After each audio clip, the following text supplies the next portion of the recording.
जी, शहर कायदकन election commission of Pakistan की जानब से अरशद वोरा की खाली होने वाली नशिस्त पर जो इलेक्शन का शेड्यूल जारी किया गया था, इसके मुताबिक 18 अप्रैल को जो इलेक्शन उन्हें अरशद वोरा जो कि नाअहल करार दे दिए गए थे, इन पर चूँकि उन्होंने MQM पाकिस्तान को छोड़कर PSP पाक सरजमीन ज्वाइन कर ली थी, जिस पर इलेक्शन कमीशन में पर पटिशन दायर की गई थी। इस पर इलेक्शन कमीशन ने जो फैसला किया, इन पर उन्होंने नाअहल करार दे दिया था और इनके नाअहल करार दिए जाने के बाद इस पर अब जो इलेक्शन है 18 अप्रैल को, इसके मुताबिक आज 11 अप्रैल को चूँकि उसके रिवीजन जो दरख्वास्त है वो दायर लगाई जाएगी, जिसमें रिव्यू जो है वो किया जाएगा और इंतखाबी निशानात के साथ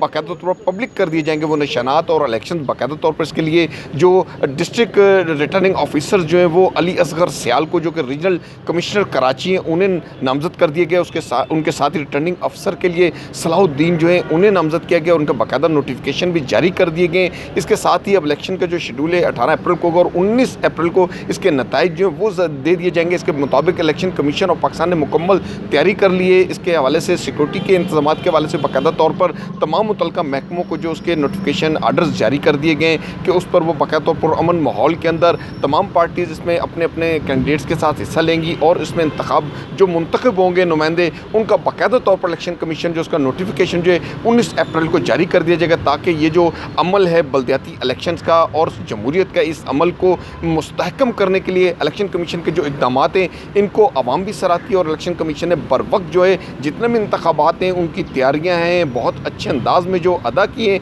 उसी के एक ये कड़ी है कि बल्दियाती इलेक्शंस के हवाले से कि जो नशिस्त खाली हुई थी अरशद वोरा की, उस पर भी बाकायदा तौर पर इलेक्शन अनाउंस कर उसे हतमी शक्ल दी जा रही है। जी।